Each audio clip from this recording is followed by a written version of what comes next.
अस्सलाम वालेकुम दोस्तों। उम्मीद है आप सब खैरियत से होंगे। दोस्तों, आप शादीशुदा हैं या गैर शादीशुदा, ये वीडियो आपके लिए बहुत ही मज़े की होने वाली है, क्योंकि इसमें हम आपको बताएंगे कज़न मैरिज के नुकसानात। जैसे कि लास्ट वीडियो में हमने आपको बताया था कज़न मैरिज के फ़ायदे, लेकिन जहाँ कुछ चीज़ के फ़ायदे सामने आते हैं तो उसके कुछ नुकसानात भी हो सकते हैं। अपने कज़न के साथ शादी करने के नतीजे में हर साल बच्चों में बहुत सारी पैदाइशी अमवात देखी जाती हैं, और ये बड़ी उम्र में जाकर बहुत सी बीमारियों के होने के ख़तरे से भी मुंसलिक होती हैं, जैसे कि ब्लड प्रेशर, दिल का दौरा या फिर कैंसर वगैरह। जब भी कज़न मैरिज का ज़िक्र सामने आता है तो बहुत से ऐसे लोग देखने को मिलते हैं तो इस बात पर ज़ोर देते हुए कि कज़न मैरिज नहीं करनी चाहिए, क्योंकि ये अगली नस्ल में बहुत सारे पैदाइशी मसाइल का सबब बनती हैं। ये वजह है कि बहुत सारे लोग इस बात का असल जवाब जानने की कोशिश करते हैं कि क्या वाकई कज़न की आपस में शादी करने से नस्ल में पैदाइशी मसाइल का ख़तरा बढ़ जाता है। शायद आपने भी ये बात सुनी होगी और आपके दिमाग में ये सवाल मुसलसल गर्दिश करता होगा। इसके जवाब में हम जीनियाती नुक्ता नज़र से इस मामले को देखने की कोशिश करते हैं। हमारे बुज़ुर्गों में डीएनए की एक ख़ास मकदार होती हैं जो कि एक जैसी होती हैं, क्योंकि उनके वालिदैन का डीएनए भी एक ही होता है। तो अगर देखा जाए, एक जोड़ा यानी कि वो मर्द और औरत जो आपस में शादीशुदा हैं, ख़ानदानी तौर पर जितना करीब होंगे उनका डीएनए उतना ही मिकदार में एक जैसा होता जाएगा। अगर आप आपस में थर्ड या फिर दूर के कज़न हैं तो आपका डीएनए तकरीबन 78% एक जैसा होगा, और अगर आप आपस में सेकंड कज़न हैं तो आपका डीएनए 3 से 12% एक जैसा होगा।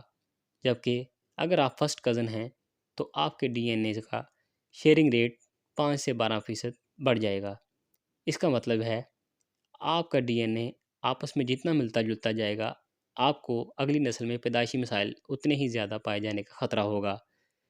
ऐसी शादियों के नतीजे में देखने वाली बहुत सी बीमारियों में से एक बहुत आम बीमारी थैलेसीमिया की है, जिसमें आपका खून बहुत पतला हो जाता है।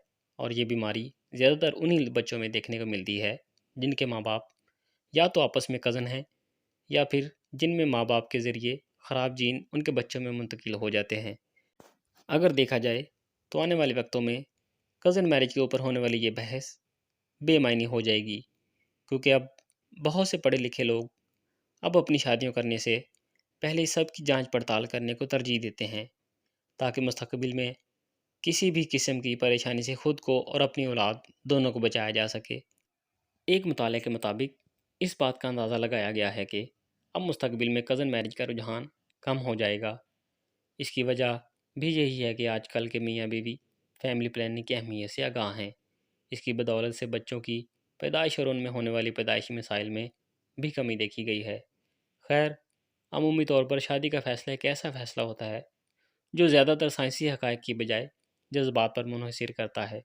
आज का दूल्हा और दुल्हन के ख़ानदान वाले शादी करने से पहले बहुत सी चीज़ों और बातों को मद्देनज़र रखते हैं, लेकिन अफसोस के साथ जीनियाती मसाइल उन बातों में से नहीं हैं। शादी से पहले की जाने वाली जीनियाती टेस्टिंग का ख्याल बहुत कम ही किसी को आता है, और बाद में इसकी वजह से सामने आने वाली किसी भी किस्म की परेशानी या मसले को किस्मत का नाम दे दिया जाता है, बजाय इसके कि ये समझा जा सके कि सिर्फ़ कुछ अहम बातों का ख्याल रखकर हम इन मसाइल से ख़ुद को और हमारी आने वाली नस्ल को बचा सकते हैं। दोस्तों, आज की इस वीडियो में बस इतना ही। आपसे गुजारिश है, ये वीडियो कैसी लगी आपको हमें कमेंट करके बताएं, और प्लीज़ चैनल को सब्सक्राइब करें, घंटी पर क्लिक करें। आपकी मोहब्बतों का शुक्रिया। अल्लाह हाफिज़।